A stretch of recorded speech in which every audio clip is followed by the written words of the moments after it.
So now we're going to shoot with the 24mm prime. It's got an aperture of 1.4, so you can get really nice depth of field with it and let in a lot of light in low light situations. One of the cool things we like about it also is that you can get kind of creative with your framing, your composition. You can get a lot more of your subject in the shot when you're closer up to them. The downside is it can distort your subject's face a little bit, so it just depends on what style you're going for.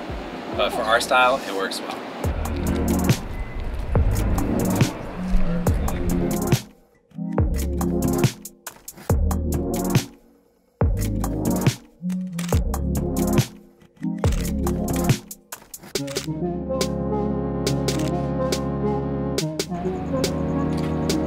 Maybe one step out.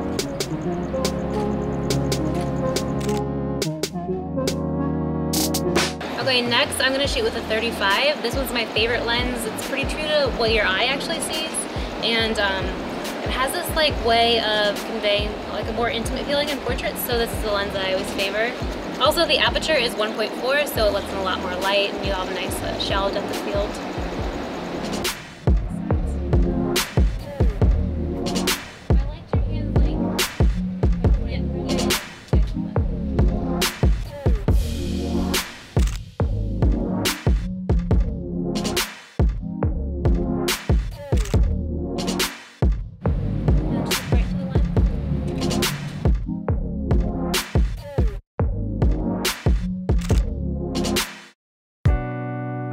Now we're going to shoot with the 50. It's an f1.2, so it's the widest aperture out of all the lenses that we're shooting with today.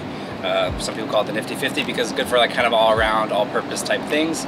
I guess the downside of it is kind of like just down the middle, nothing too extreme on any end. So maybe it's like less interesting for us, so we don't use it a lot. But it's a great lens to have in general. So let's take some portraits and see how it looks.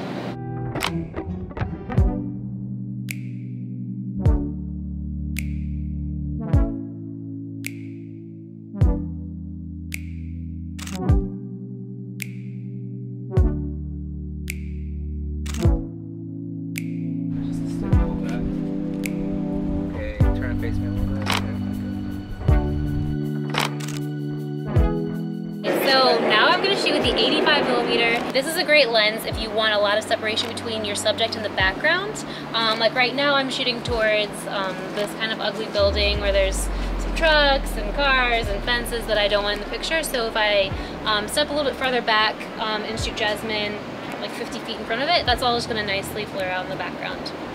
And I've also got her in this nice light, which has nothing to do with this video, so just cut that part out. Okay, let's get into it.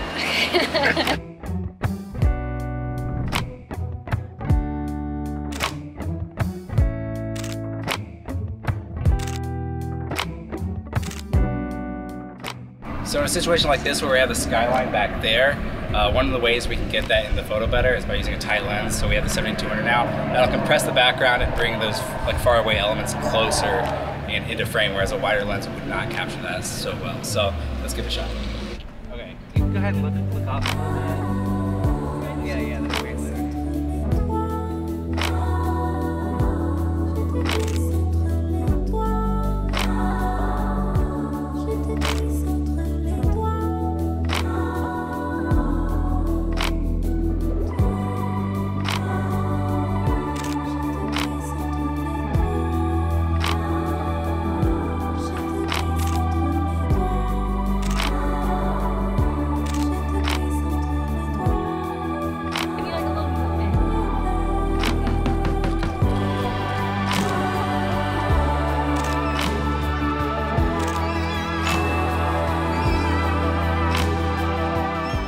Now we're going to shoot with the 24-70. People like this lens a lot for portraits because it's very versatile. The 24 is what we usually like to shoot, and it gets that wide, kind of edgy look. And then the 70 compresses it a lot, so you have a nice range with this lens.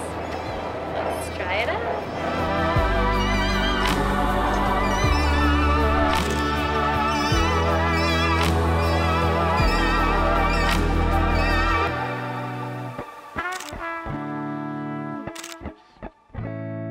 Alright, now we're going to shoot the 100mm macro, not traditionally thought of as a portrait lens, but we're going to use it that way, and just see what we get. Just like other tight lenses, you get a lot of nice compression, it's f2.8, so it should look pretty cool. Let's take a look.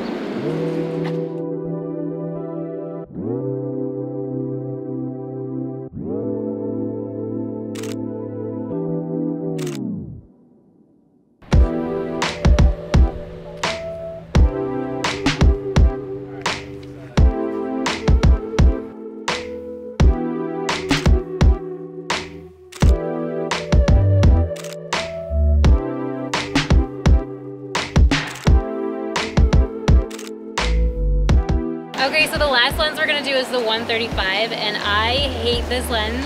I hate it for portraits especially. This is not scientific at all, but I feel like the farther you are away from your subject, the less intimate the portrait feels. And I just don't like how static and boring it feels. So I'll try my best.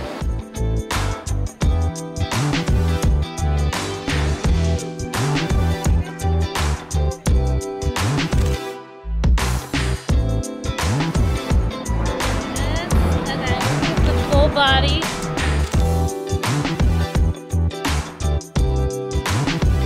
Okay. Come out like 50 feet. Yeah.